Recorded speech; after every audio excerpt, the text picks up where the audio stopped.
Hello everybody, I hope you're nice and comfortable and ready for some reading, some dramatic reading. I'll do my best to be dramatic about it. I mean, you know me.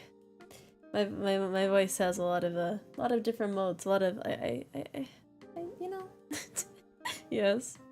Dr. Umari. This will probably be more on the, comfortable side, I would say. You know, nothing too stressful, we're just gonna relax, have a nice story time.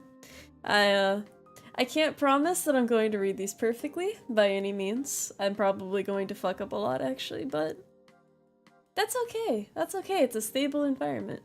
Why did the Grinch steal Christmas? I don't know.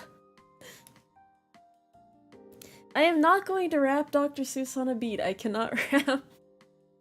It's a very bold assumption.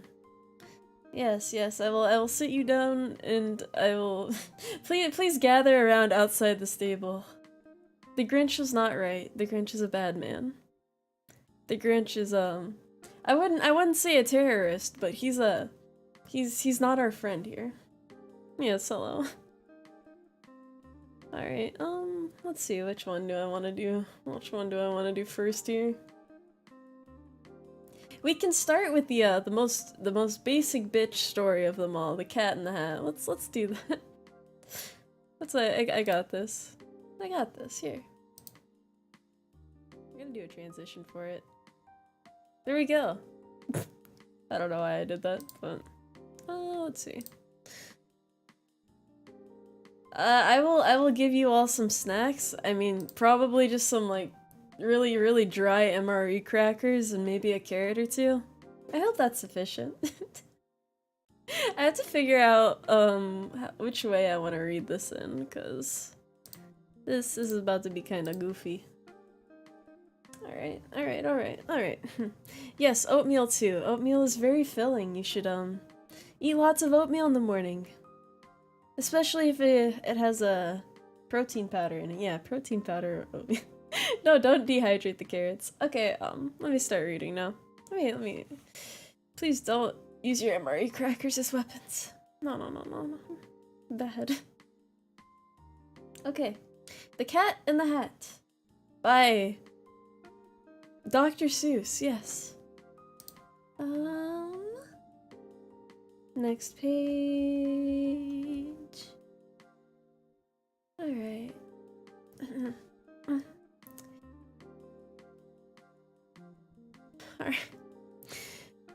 The sun did not shine. It was too wet to play, so we sat in the house, all cold, wet day. Wait, all that. wait, it says, so we sat in the house all that cold, wet day. Alright, yeah. I'm already, I'm a professional, I got this. I sat there with Sally. We sat there, we two. And I said, how I wish we had something to do. Too wet to go out, and too cold to play ball. So we sat in the house. We did nothing. At all. So all we could do was to sit. And we did not like it. Not one little bit. And then something went bump. How that bump made us jump. We looked, then we saw him step in on the mat. We looked, we saw him, the Cat in the Hat. And he said to us, why do you sit there like that? And they reached for the rifle because they had an intruder. I hope. I know it is wet and the sun is not sunny. But we can have lots of good fun that is funny. This is Alright. Alright. I know some good games we could play, said the cat. I know some new tricks, said the Cat in the Hat. A lot of good tricks. I will show them to you. Your mother will not mind at all that oh no. Oh no!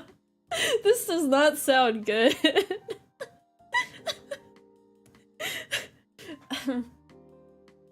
Then Sally and I did not know what to say. Our mother was out of the house for the day. But our fish said, "No, no, make that cat go away. Tell that cat in the hat you do not want to play. He should not be here, he should not be about. He should not be here when your mother is out." That is, very true. Thank you, Mr. Fish. Do not let strangers into your house, guys. "Now, now, have no fear. Have no fear," said the cat. "My tricks are not bad," said the cat in the hat. "Why, we can have lots of good fun, if you wish, with a game that I call Up, Up, Up with the Fish." "Put me down," said the fish. "This is no fun at all." "Put me down," said the fish. "I do not wish to fall." "Have no fear," said the cat. "I will not let you fall. I will hold you up high as I stand on a ball, with a book on one hand and a cup on my hat. But that is not all I can do," said the cat. Look at me now," said the cat, "with a cup and a cake on top of my hat. I can hold up 2 books, I can hold up the fish, and a little toy ship, and some milk on a dish. And look, I can hop up and down on the ball. But that is not all. Oh no, that is not all. Look at me, look at me. It is fun to have fun, but you have to know how. I can hold up the cup and the milk and the cake. I can hold up these books and the fish on a rake. I can hold up the toy ship and a little toy man, and look, with my tail I can hold a red fan. I can fan with the fan as I hop on the ball, but that is not all. Oh no, that is not all." That is what the cat said. Then he fell on his head and got a concussion. He came down with a bump from up there on the ball, and Sally and I, we saw all the things fall. And Mother was pissed because now there was a mess. And our fish came down too. He fell into a pot. He said, "Do I like this? Oh no, I do not." "This is not a good game," said our fish as he lit. "No, I do not like it.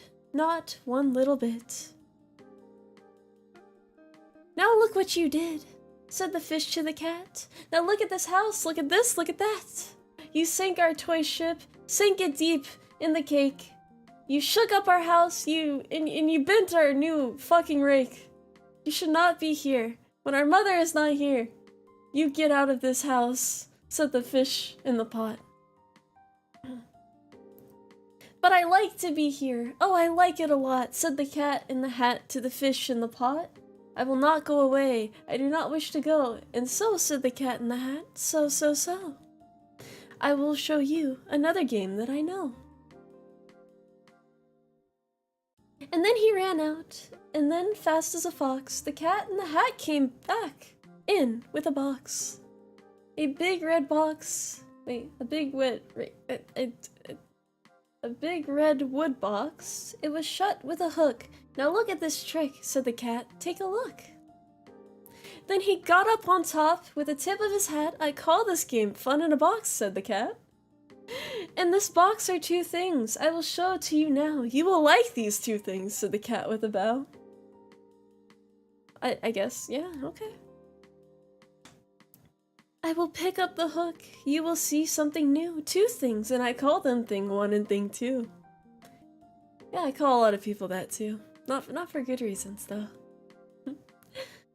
"These things will not bite you. They want to have fun." Then out of the box came Thing 2 and Thing 1.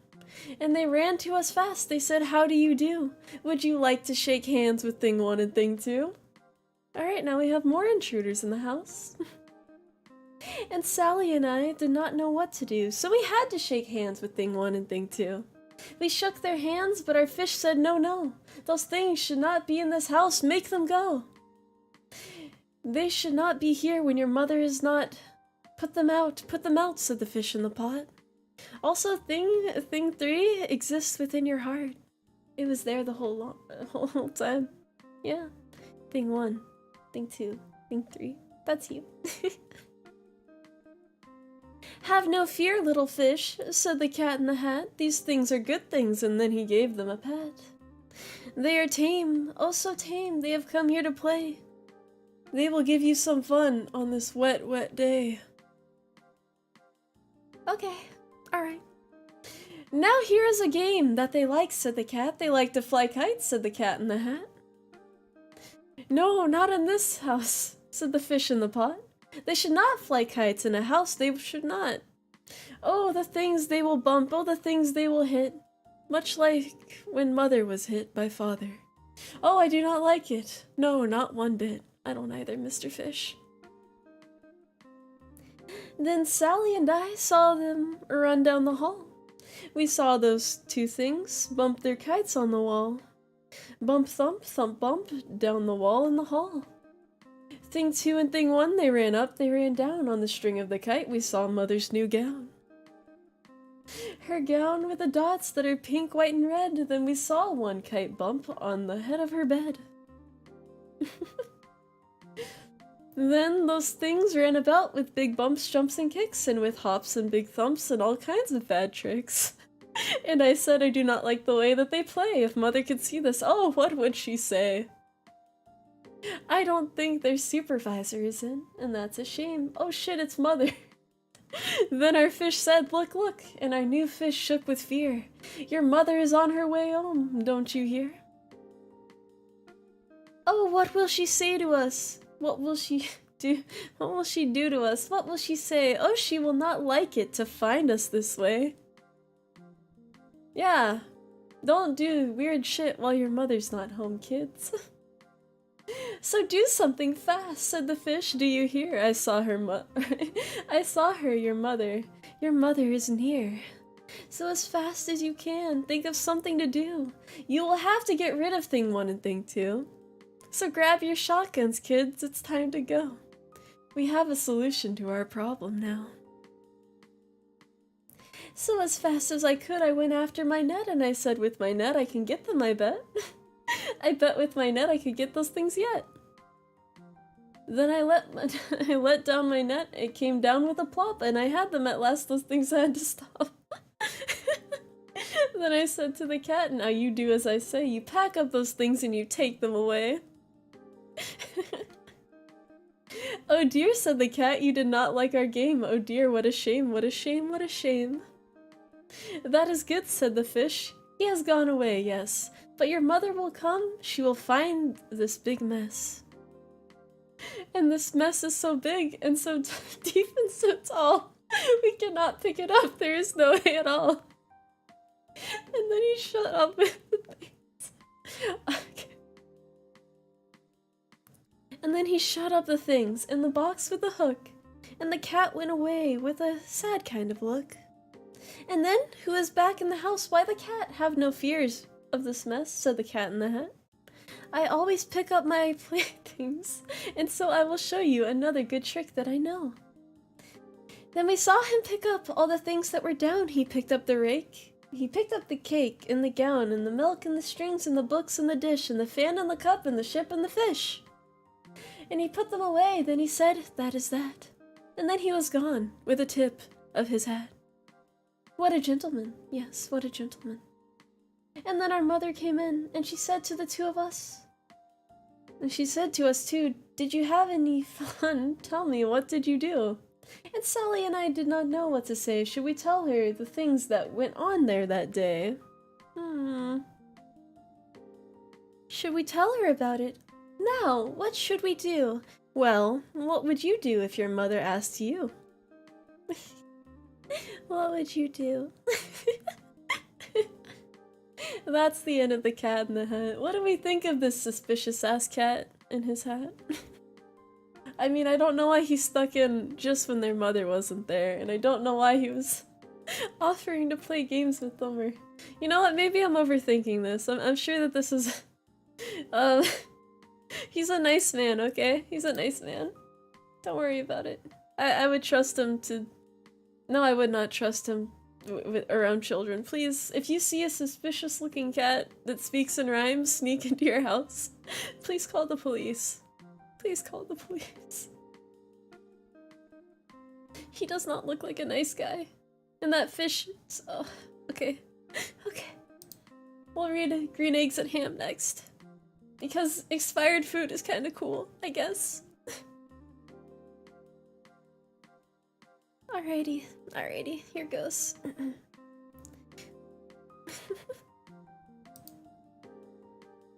Alright. Green Eggs and Ham. That's Sam I am, that's Sam I am. I do not like that Sam I am. Do you like green eggs and ham? I do not like them, Sam I am. I do not like green eggs and ham. Would you like them here or there? I would not like them here or there. I would not like them anywhere. I do not like green eggs and ham. I do not like them, Sam I am. Would you like them in a house? Would you like them with a mouse? I do not like them in a house. I do not like them with a mouse. I do not like them here or there. I do not like them anywhere. I do not like green eggs and ham. I do not like them, Sam I am. That is indeed like a shitty MRE, yes. Honestly, yes. Would you eat them in a box? Would you eat them with a fox? Not in a box, not with a fox, not in a house, not with a mouse. I would not eat them here or there. I would not eat them anywhere. I would not eat green eggs and ham. I do not like them, Sam I am. Would you, could you, in a car, eat them, here they are. I would not, could not, in a car. You may like them, you will see. You may like them in a tree. Give in to peer pressure, you little bitch. I would not, could not in a tree, not in a car, you let me be. I do not like them in a box, I do not like them with a fox, I do not like them in a house, I do not like with I do not like them with a mouse. I do not like them here or there, I do not like them anywhere. I do not like green eggs and ham, I do not like them, Sam I am. A train, a train, a train, a train. Could you, would you on a train? Not on a train, not in a tree, not in a car, Sam, let me be. Please. Please stop. You're sure? Please stop. I don't want your MRE, bro. I would not, could not in a box. I could not, would not with a fox. I will not eat them with a mouse. I will not eat them in a house. I will not eat them here or there. I will not eat them anywhere. I do not like green eggs and ham. I do not like them. Sam, I am. Say, in the dark, here in the dark. Would you, could you, in the dark. I would not, could not, in the dark. Would you, could you, in the rain. I would not, could not, in the rain. Not in the dark, not on a train, not in a car, not in a tree. I do not like them, Sam, you see. Not in a house, not in a box, not with a fox, not with a not in a mouse, not with a fox. I will not eat them here or there. I do not like them anywhere. This guy can't take no for an answer. Please don't be this persistent, guys. No means no, okay? You do not like green eggs and ham. I do not like them, Sam I am. Could you? Would you? With a goat. I could not. Would not. With a goat. He really is like an army recruiter. Would you? Could you? On a boat. I could not, would not on a boat. I will not with a goat. I will not eat them in the rain. I will not eat them on a train. Not in the dark, not in a tree, not in a car. You let me be. I do not like them in a box. I do not like them with a fox. I will not eat them in a house. I do not like them with a mouse. And I do not like them here or there. I do not like them anywhere. Yeah, bro, just eat the eggs. Come on, all the cool kids are doing it. I do not like green eggs and ham. I do not like them, Sam I am. You do not like them, so you say. Try them, and you may. Try them, and you may, I say. Sam, if you let me be, I will try them, you will see. That's how you break down their spirits, don't you know? Say, I like green eggs and ham. I do like them.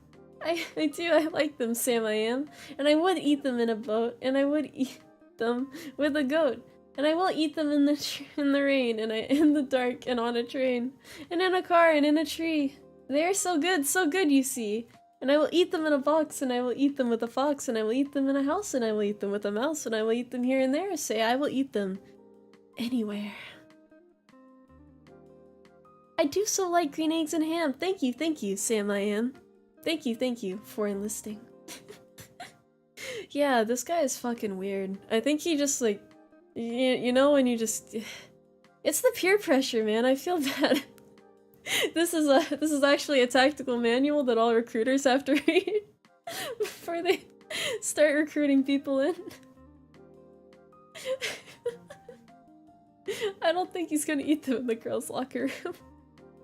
I don't want no damn green eggs and ham. I will not, cannot eat them. I don't think medical would be too happy, to be honest. Alright. Now that that's out of the- oh my goodness. Oh god, I fucked up. That was terrifying. Okay. My life flashed before my eyes. You guys saw nothing. You guys saw nothing. This is what happens when you don't bind things. Alright, so the next story is, Horston hears a who. Hello there, you're welcome. It's nice to see you all.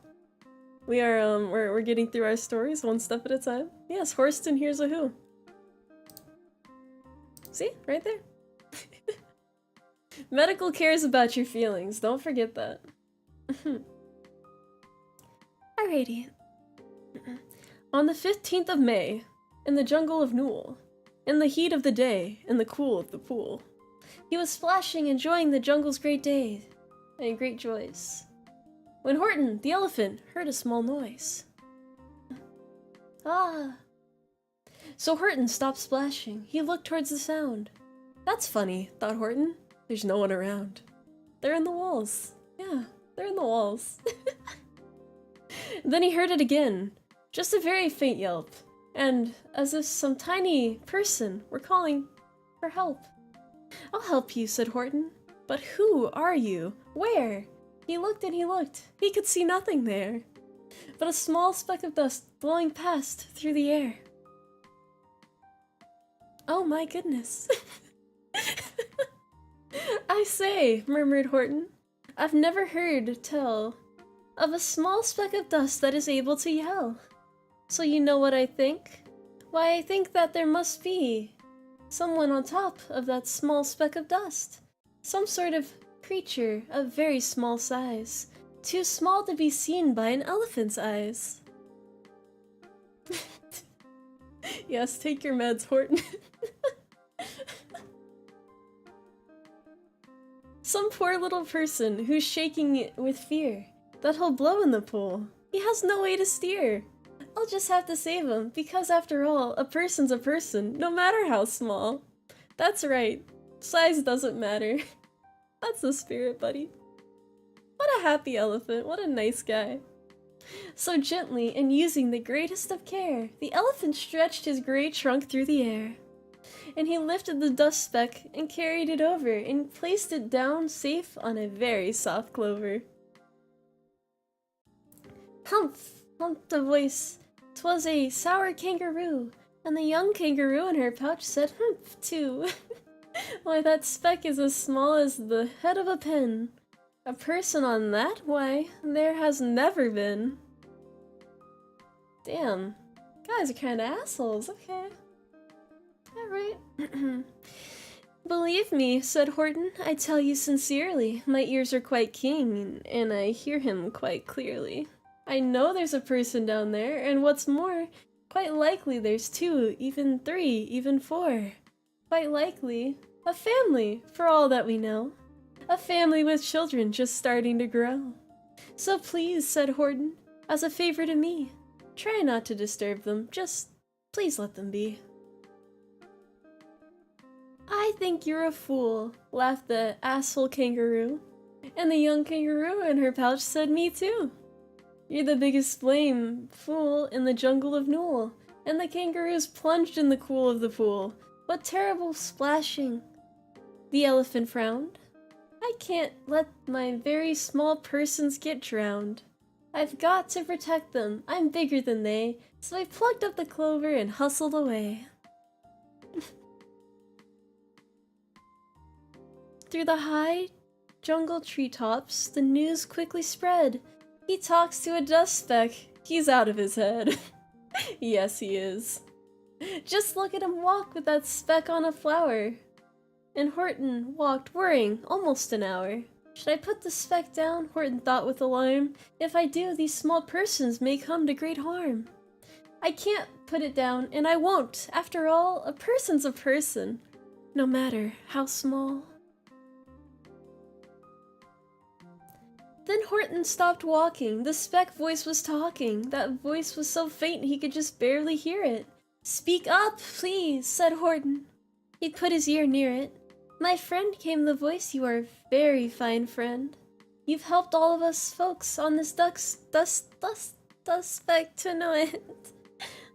You've saved all our houses, our ceilings and floors. You've saved all our churches and grocery stores. Alright, alright. Oh gosh, yeah, they're happy. They're joyous. You mean, Horton gasped, you have buildings there too? Oh yes, piped the voice, we most certainly do. I know, called the voice, I'm too small to be seen, but I'm a mayor of the town that is very friendly and clean. Our buildings to you would seem terribly small, but to us who aren't big, they are wonderfully tall. My town is called Whoville, for I am a Who, and we Whos are all thankful and grateful to you. And Horton called back to the mayor of the town, you're safe now, don't worry, I won't let you down. I want to be mayor too, I understand.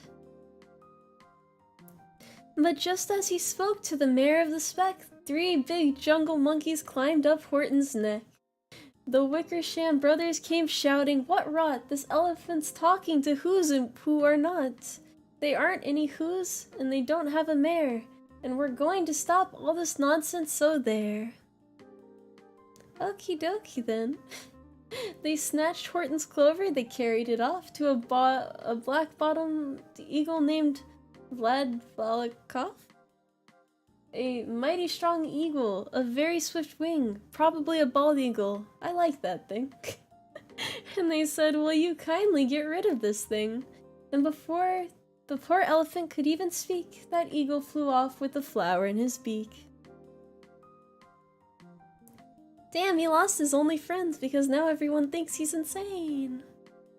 All that late afternoon and far into the night, that black-bottomed bird flapped his wings in fast flight, yes. While Horton chased after with groans over stones that tattered his toenails and battered his bones, and begged, please do not harm all my little folks, who have as much right to live as us bigger folks do. But far, far beyond him, that eagle kept flapping, and over his shoulder he called back, quit your yapping. I'll fly the night through, I'm a bird I don't mind, and I'll hide this tomorrow, well you'll never find. Please take your meds, Horton. And at 6:56 the next morning he did it. It was sure was a terrible place that he hid it.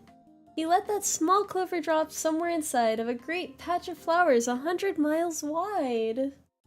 Find that, sneered the bird, but I think you will fail, and he left with a flip of his black-bottomed tail. This is bullying at its finest, honestly. I'll find it, cried Horton. I'll find it or bust. I shall find my friends on my speck of clover, my small speck of dust. And the clover, by clover with care. He picked up and searched them and called, are you there? But clover, by clover he found that the one he sought for was just not found. And by noon poor old Horton, more dead than alive, had picked up, searched, and piled 9,005. Over 9,000, okay. I respect it, buddy. Then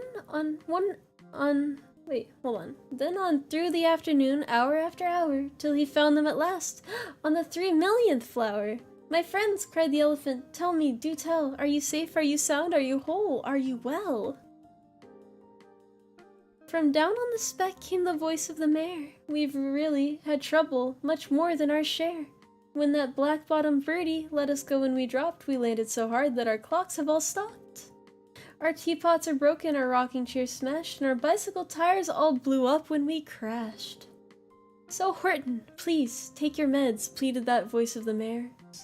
Will you stick by us who's while we're making repairs?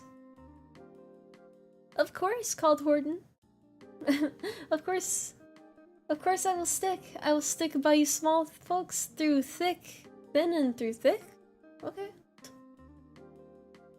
Humph, humphed a voice. For almost 2 days you've run wild and insisted on chatting with persons who've never existed. Such carrying sons in our peaceable jungle. We've had quite enough of your bellowing bungle. And I'm quite here to state, snapped the big kangaroo, that your silly nonsensical game is all through. And the young kangaroo in her pouch said, me too. I don't want to take my meds, thank you. I'm happy, everything's good. Everything's good. Everything's good. With the help of the Wickersham brothers and dozens of Wickersham uncles and cousins and Wickersham in-laws whose help I've engaged, you're going to be roped and you're going to be caged. Okay, it's that kind of story. And as for your spec, ha! That we shall boil in a hot steaming kettle of hazelnut oil. Okay, okay. Boil it, gasped Horton. Oh, that you can't do. It's all full of persons. They'll prove it to you. I am puffing along. Thank you. Also, yes, don't borrow. don't bother the schizo and his friends. Mr. Mayor, Horton called. Mr. Mayor, you've got to prove now that you really are there. So when Netflix asks you're still watching, go on. Thank you for the donation. Thank you for the carrots. I'm glad you like this story.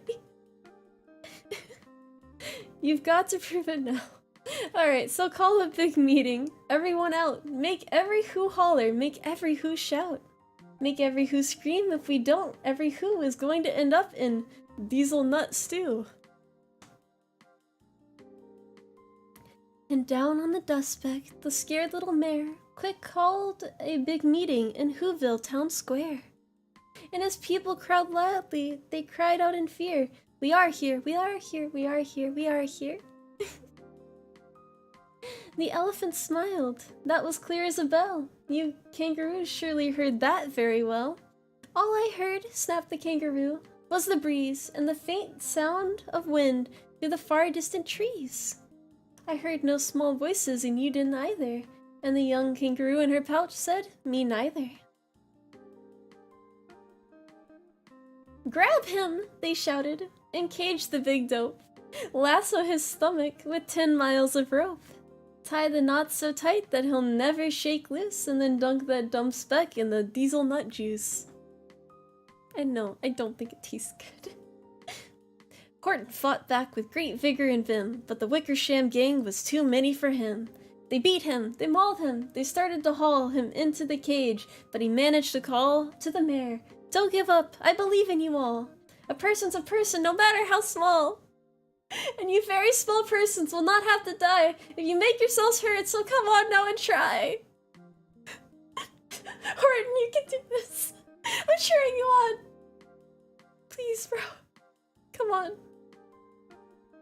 The mayor grabbed a tom-tom, he started to smack it, and all over Whoville they whooped up a racket. They rattled tin kettles, they put on brass pans, on garbage pail tops and old cranberry cans. They blew on bazookas and blasted great toots on clarinets, oompas, and boombas, and flutes. Damn, okay. Great gusts of loud racket rang high through the air. They rattled and shook the whole sky, and the mayor called up through the howling mad hubbub, hey Horton, how's this? Is our sound coming through? And Horton called back, I can hear you just fine, but the kangaroo's ears aren't quite as strong as mine. They don't hear a thing. Are you sure all your boys are doing their best? Are they all making noise? Are you sure every who down in Whoville is working? Quick, look through your house. Is there anyone shirking? Dereliction of duty, that's what I like to hear.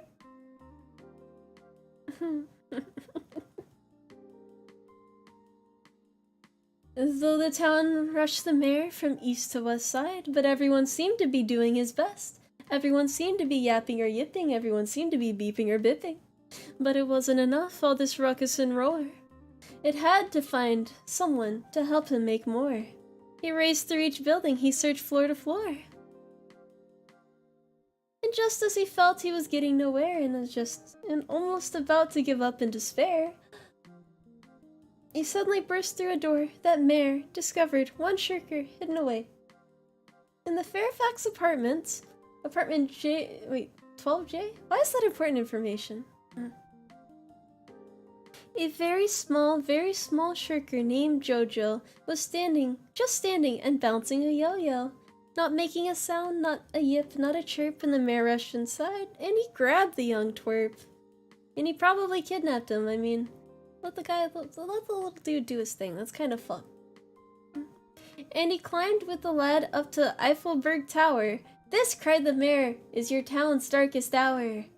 This, the time for all who's who have blood that is red, to come to the aid of their country," he said. Oh yes, indeed.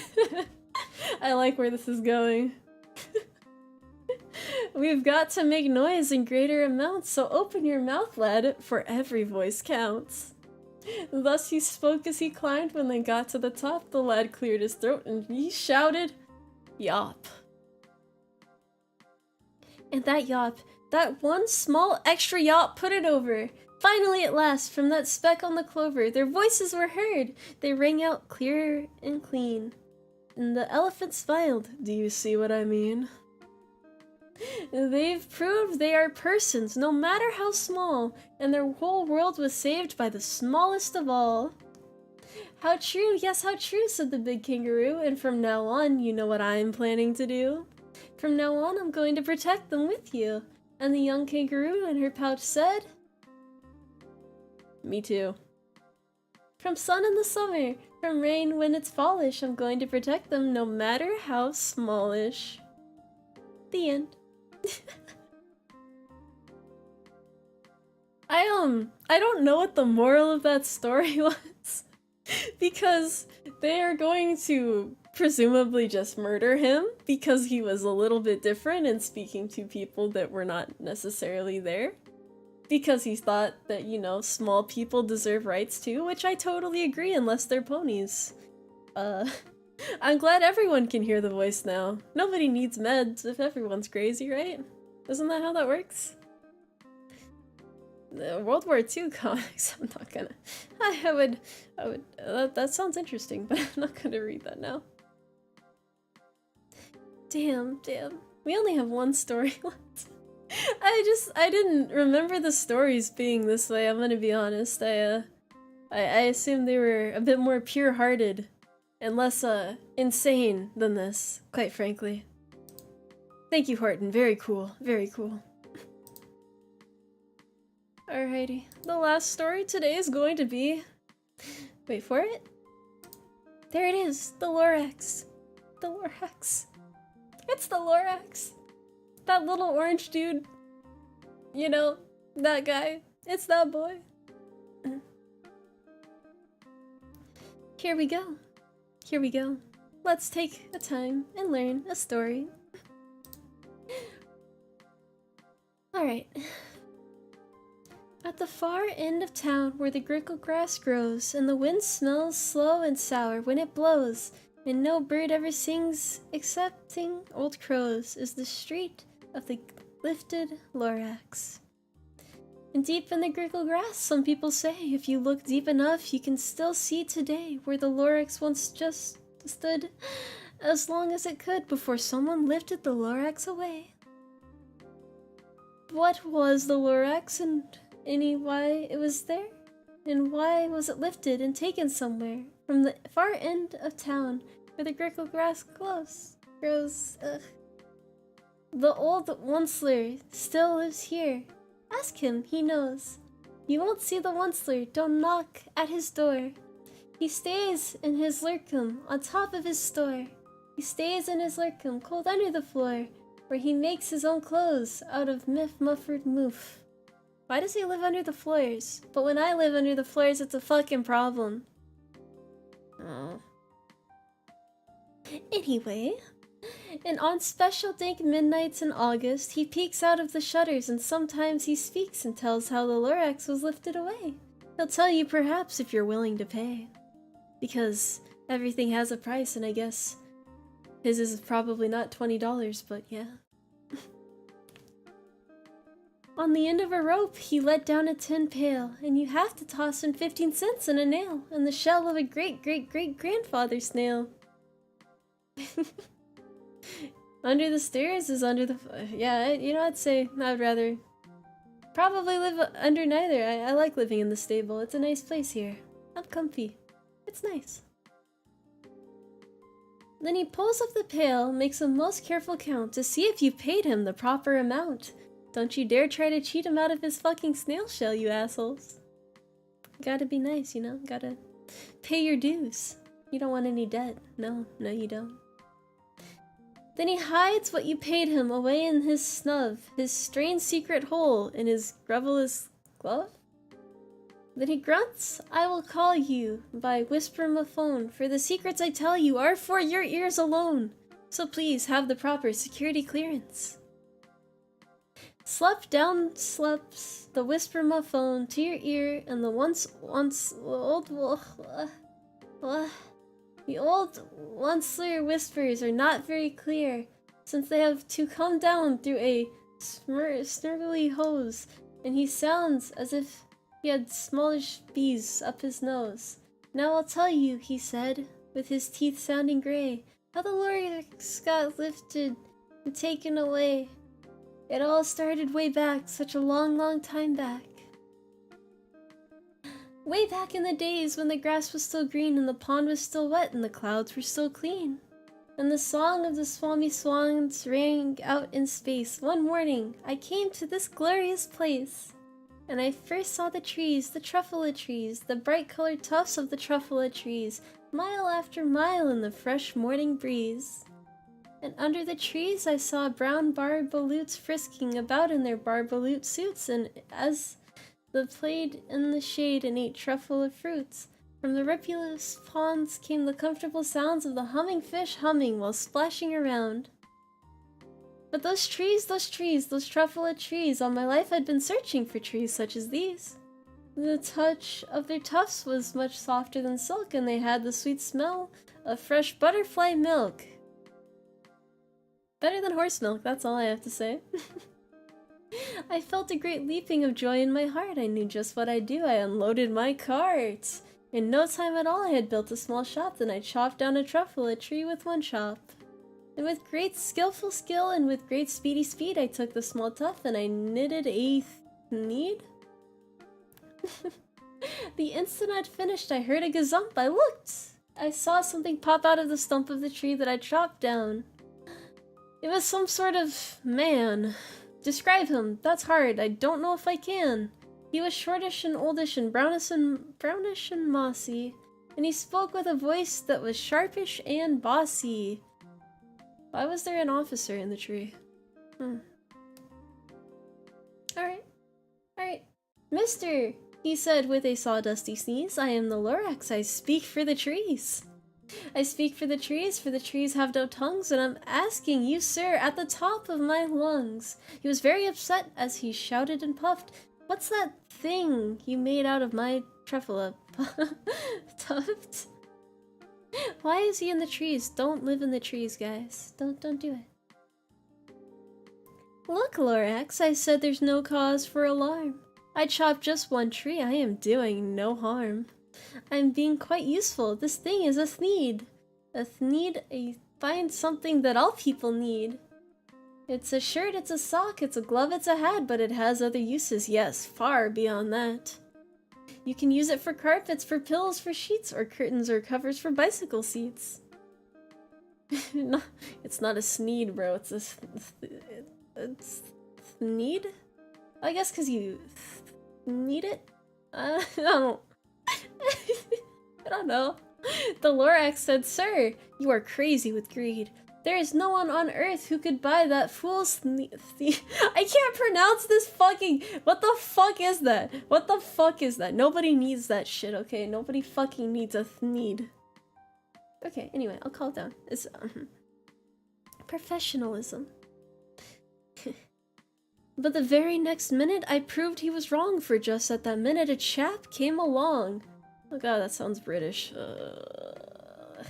And he thought that the thneed I knitted was great.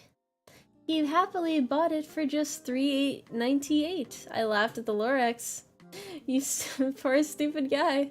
You never can tell what some people will buy. Wow, what a fucking sucker, right? I repeat, cried the Lorax, I speak for the trees. I am busy, I told him. Shut up, if you please. I rushed across the room, and in no time at all, I built a radio phone. I put in a quick call.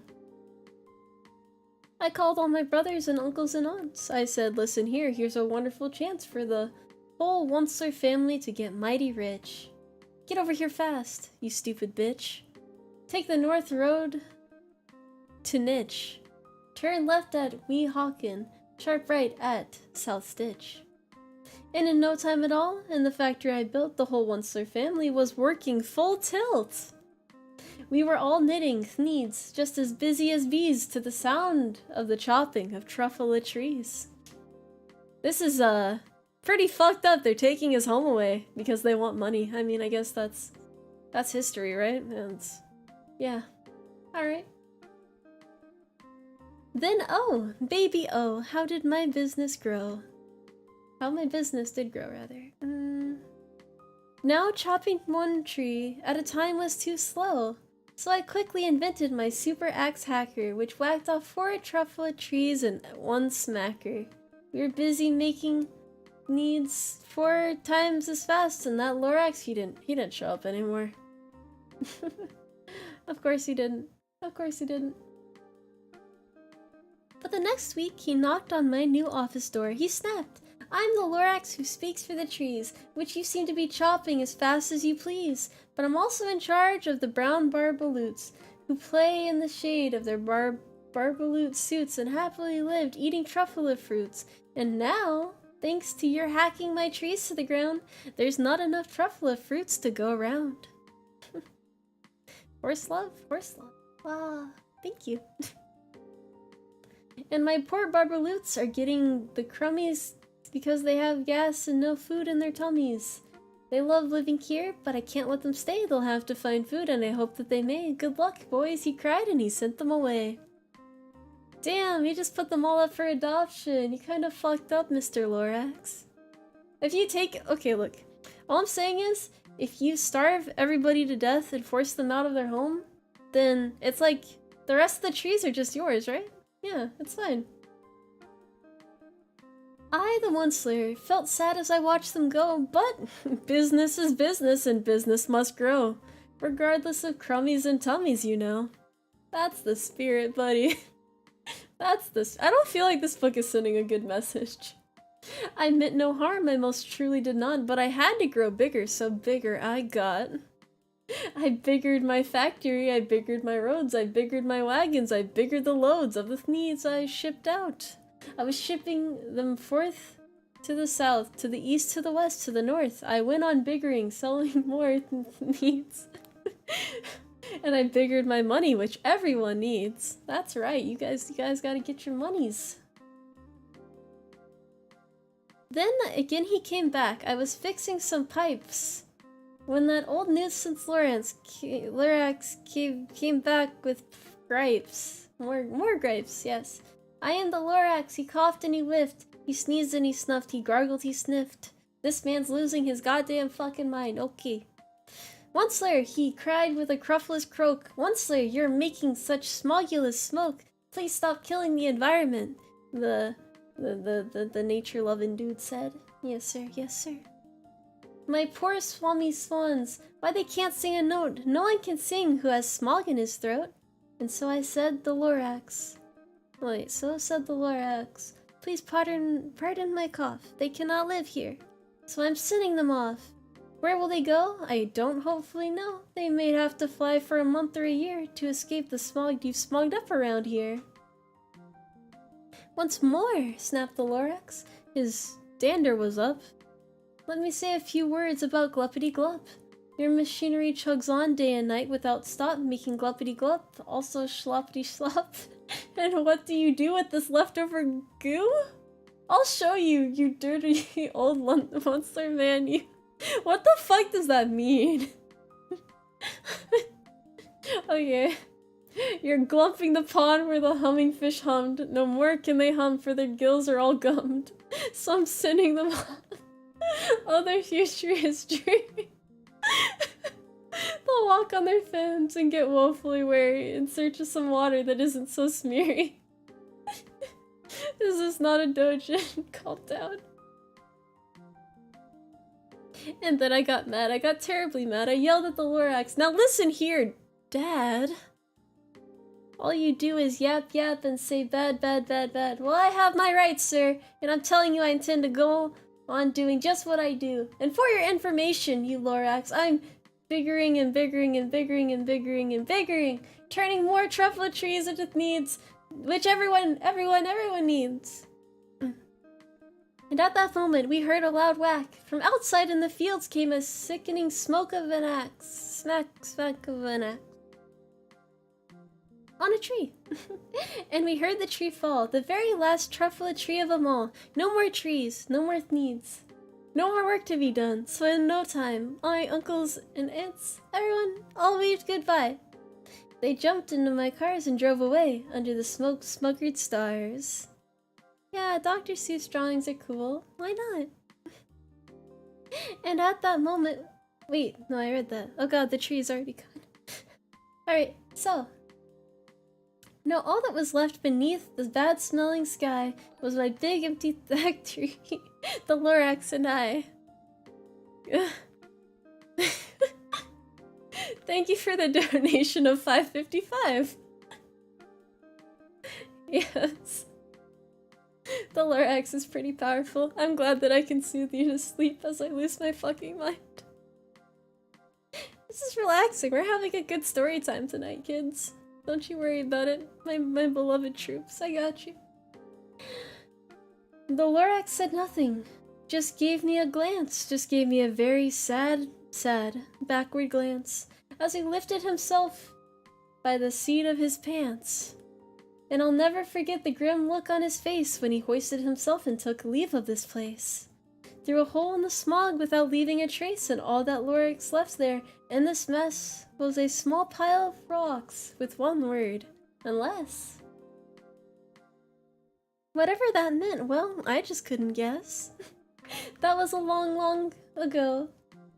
That was long ago, yes. But each day since that day I've sat here and worried away. Through the years, while my buildings have fallen apart, I've worried about it with all of my heart. But now, says the Onceler, now that you're here, the word of the Lorax seems perfectly clear. Unless someone like you cares a whole awful lot, nothing is going to get better, it's not. Yeah, okay, alright. So, catch, calls the Onceler. He let something fall. It's a truffle seed. It's the last one of all. You're in charge of the last of the truffle seeds, and truffle trees are what everyone needs. Plant a new truffle. Treat it with care. Give it clean water. Give it and feed it fresh air. Grow a forest. Protect it from axes that hack. And then the Lorax and all of his friends may come back. Or you could make a lot of money, I guess. I mean, honestly, yeah, that's the end of the story, but personally, don't you just like grow back more trees and then cut more trees so that you can make more money? Because I mean, the Onceler family is fucking rich now. They sure, you know, they ruined someone's livelihood. They killed off a couple communities, you know. They polluted the water through means that I don't really understand still, but yeah, this is a beautiful story. I feel like we've all learned something important here today. Yes, of course. That's all the stories I have for today. Mostly because my sanity went away. And that's okay. That's okay. So, let's get this straight. The Cat in the Hat is about a man sneaking into the house of two children while their mother is out, and Green Eggs and Ham is about an expired MRE that someone is trying to peer pressure their friend into eating, and then eventually they eat it, and maybe it's like laced with drugs, so they're like, oh, this is lovely, this is great, yeah, fuck yeah, Important here's a who. Schizo hasn't taken his medicine yet. And lots of fucking violence and people about to die. And the Lorax is, yeah, just cut down trees, make some fucking money, you know, and don't worry about who lives there. It's okay to ruin people's livelihoods. Yep. Lots of important lessons today, my troops. Thank you very much for yes. Yeah, maybe I'll read the Grinch soon. Yeah, I don't know. Yeah, you gotta get the bag, that's right. Nature is a blessing, but so is money, because it said everyone needs money, right? But you don't need trees. Yeah. Don't worry about the factory smog. Yeah, I'll read the Grinch in December. I got you. I got you. Well, that'll be all for today. Thank you everyone for showing up. I am very tempted to start speaking in rhymes. I think a part of me, you know, I've lost my mind. I can't do it anymore, man. I can't. Alright, we're good. Everything's fine. We're happy here. But with that being said, yes, I hope you all have a good day. Thank you for showing up. And I'll see you next time. Yes. No problem.